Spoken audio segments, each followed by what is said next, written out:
Donnie and Dolly. The team is supported by ableauctions.ca.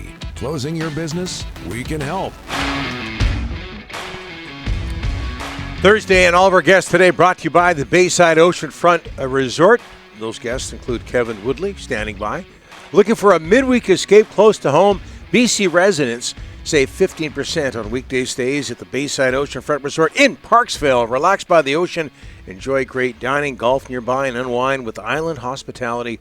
Book now at BaysideResortParksville.com. We're joined now by Kevin Woodley from InGoal Magazine and NHL.com, goaltending guru. Goaltenders in the news for the Vancouver Canucks these days. Kevin, thanks for doing this, sir. How are you? I'm good. I hear I might be the last guest of the year, so is that going on a high note or setting the bar low for next season? What's going on? Low. Well, it's a high note if you're the last guest of the year. It's a low note if you're the last guest, period. We'll find out over the summer, just so you know, Kevin. But we thank you for doing this. Your opinion of the Canucks' ability to nail down Thatcher Demko on a 3-year extension, Kevin? I mean, it locks in their goaltending. The term mitigates some of the risk, obviously, with the injury history. At the end of the day, that's part of this equation, right? And I happen to be maybe a little bit bigger of a believer than others in terms of, whether he can get back to being the guy he was 2 years ago. I saw Jim Rutherford the other day on Toronto radio station talk about his work with, a trainer who I believe to be Adam Francilia up in Kelowna. This is a guy that Andrei Vasilevsky sought out last summer when he was coming off the back surgery to work with, and you saw the bounce back he had this year. So I think as the year went on this season, it became pretty clear that we weren't going to get a chance to see the best of Thatcher unless he had an offseason to sort of reset himself physically. Sounds like he's doing all that work. Listen, if you get him even at 45 to 50 games at the level he played 2 years ago, and having Lankinen should allow you to have a chance to do that, then this is a good contract. If, as Rutherford himself said, if the injuries come back, then you're looking at an LTIR situation, and you hope that the depth you're building up through the draft picks of the last couple of years is ready to help fill in if we get to that eventuality. But I do believe, and I mean, he's being paid like one of the best in the league, and I believe the talent is there to be one of the best in the league. It's just a matter of making it through a season healthy. Yeah, you touched on it there, but given his health history, what's a smart workload for Thatcher Demko and Kevin Lankinen? I mean, it's probably close to a split, right? Like that's, and I'm sure, that both goalies might bristle at that, I guess, right? Like Kevin Lankinen didn't sign here to be a backup. Thatcher Demko probably wants to prove that he can play more than that. But I think if you look at the Vezina Trophy finalist season, like when they mitigated his minutes, everything was fine. The injury didn't occur until they played him at a 65-game pace coming out of the All-Star break, somewhat inexplicably, to be honest with you. And so keeping it around that 45-game range, and listen, every goalie wants to play every game. And I do find, and we've seen teams go to this in recent years, a straight back and forth is the next best thing. You want to be in there every game because you're going back in. You don't worry a bad performance might leave you on the bench for a while. There's a rhythm and a timing to playing regularly. Well, what's the next best thing from every game? It's every other game. And we've seen teams use that successfully. Where it becomes an issue or potentially an issue, and this is a problem the Canucks would happily have, is in the playoffs, because one of two things happen. Typically, teams go away from the back and forth because they just want to have a guy, and coaches tend to be like, well, if you got two, it means you don't have one. Like we fall back into that stereotype, so they want to run a guy out there. Well, the problem is if you've only played every second game all season, asking them to play every second night for 3 months or 2.5 months, that's a pretty big ask. And so we've seen teams in the past go away from the back and forth, and then when the one guy starts to wear down, then they go back to the other guy, but he hasn't played in 2 weeks. So it'll be interesting to see how they roll this out during the regular season. And like I said, it's a problem they'd love to have. But if you do go back and forth and you do split it evenly, it creates an interesting dynamic heading into the postseason, and one that I think few teams have managed to figure out so far.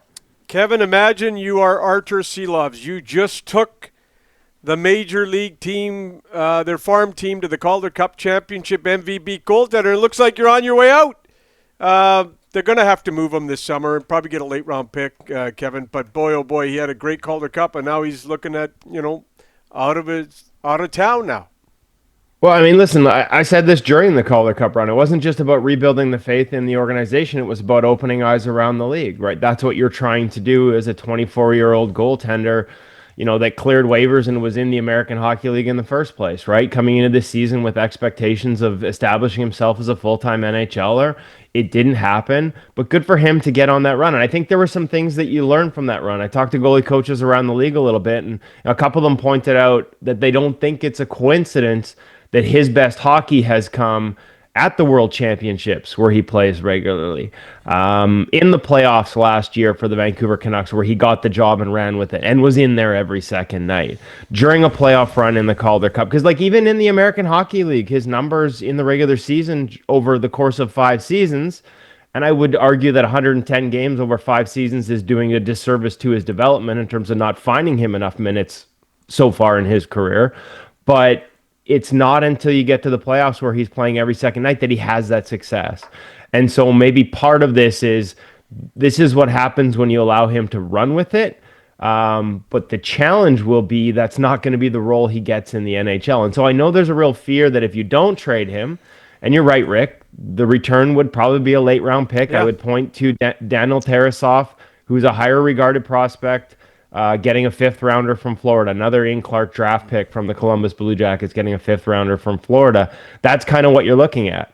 So if your alternative is that or risk losing him on waivers for nothing, I do think their depth chart is such that they don't mind that, moving on from him. But I don't know that it's a slam dunk you lose him on waivers. Everybody makes that assumption, but the reality is if you claim him, you have to keep him in the National Hockey League. Typically, we don't see those claims unless they think a team won't claim him back if they send him down. Maybe that's the case with Arturs. So we'll see. I would guess based on the commentary so far, they take an asset in exchange. This is why you build up a depth chart. This is why you don't wait 3 years before drafting goalies. You draft an Alexei Medvedevs. You've got Ty Young coming. You've got Tolopilo who signed here. You've got Aku Koskinvuo coming out of Harvard and turning pro this season. You need to continually have a plan B, an option coming up and pushing from the minors so that you don't get left holding the bag and looking for options in free agency, especially now when there seem to be so few.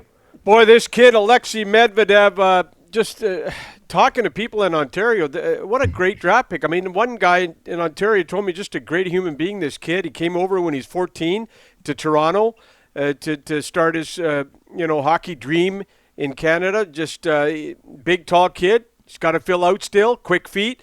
What do you like about him? You mentioned the feet and ran into Marco Terranius, the Canucks goaltending coach, who has, there's a guy with roots in Russia. He's Finnish, but he coached in the KHL.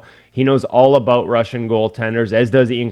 There might be nobody in the world with more connections to goaltending overseas in Russia in particular than Ian Clark. And so they understand the foundations that Medvedev talked about after being drafted, that skating, that old school Tretiak, no pucks on the ice, no shooters, just skating foundations that they build into their goaltenders in Russia at an early age before adding technique later. Now, Medvedev getting the technique here is a bonus because it's more North American style, which fits the North American game. So he kind of fits that mold, and this is why we've seen so many Russian goaltenders have success over here, because of those foundations in movement and skating. And as the game becomes so dynamic east-west, you have to be able to move. You have to be able to move not just from your skates standing up, but from your knees. And the thing that jumped out to Terranius watching Medvedev after that first day here on Monday at development camp, the comparison he made in terms of his ability on his edges and his ability to access edges with power from his knees and have still, even at end range of movement, still have explosive pushes. The comparison he made was Andrei Vasilevsky, which is, hey, listen, let's not get carried away here. Obviously a pretty high target, but not a bad first impression to make if you're Alexei Medvedev on your new goaltending coach. The person, they've talked about Ian Clark and the role he played in this draft pick. Ian's success rate from draft to National Hockey League is over 70%. So there's the value there. There's how you build up a depth chart. We talked about Columbus trading Daniel Tarasov. That's a guy he picked too. They're still, how many years later after leaving the Blue Jackets, still have guys in the system that are coming up that he was drafted. And so building that pipeline is important, and it looks like Medvedev has the potential, and we'll see, but has the potential with the size, with the tools, with the skills to maybe pass other guys down the road, whether it's Young, whether it's Kosmin Kinvuo, and be a higher ceiling option. We'll see. But at the end of the day, having that depth chart and having options each and every year coming up, pushing up the guys ahead of them, that's a good thing for the Vancouver Canucks, is what most teams need. And again, if guys aren't going to get to free agency because they all re-sign with their team, this is going to be a crucial element for teams to have that baked in and built into their organization moving forward. You mentioned Marco Torrentes and earlier Ian Clark, and it's a bit muddled for us here, and I think for the fans out there, Kevin. And Ian has been with the organization for so long in two different terms. What's the division of work there? Well, I mean, I think after the last year, taking the director title away when he wanted to move away from the goalie coaching physically, I believe he's a scout now, right? Yeah. So he's doing scouting, and Todd Harvey made it clear that he played a role in this pick, which doesn't surprise me. If you have an asset like that, why wouldn't you use it? Again, given that success rate. So there seems to be, for whatever friction there is between Ian and the organization, clearly at least they're using him in that regard, and that's how you end up with a guy like Alexei Medvedev. And like I said, a depth chart that will probably serve them well now for the next 4 or 5 years, regardless of whether Ian continues with his contract or gets a director offer from another team. And we'll have to see if that happens. Because like I just said, there's a track record there. I don't know why you wouldn't want that in your organization, especially, again, as things shift and teams continue to just re-sign their own guys. Why wouldn't you want that baked in? And yet, around the league, and this is where the Canucks deserve credit, around the league, nobody wants to pay for it. Like, typically, teams will not spend. We've seen directors of goaltending in other organizations. Ian wasn't the first. But what they're willing to pay for it is often less than a goalie coach. So it'd be really curious to see if teams want to maintain that status quo, or if anybody's willing to come pay top dollar and get Ian Clark to make him their director. I know what I do, but I'm biased, right? Like I've always maintained and been open about my bias there. Ian's the guy that introduced me to goaltending during, as you said, Donnie, his first stint with the Vancouver Canucks. Kevin, there's a reason you're our final guest this season, because we wanted to end with a bang. We can't thank you enough, not just for this hit, but all the hits you do with us throughout the hockey season. Can't thank you enough. It's my pleasure. If I knew I was the final guy, I would have brought out a nice Hawaiian shirt for Rick. So apologies there. It just means that Rick's going to have to actually take me golfing one of these summers. Hazelmere, let's go. In person. Yeah, good luck with that, Kevin. Have a great summer. Take care, guys.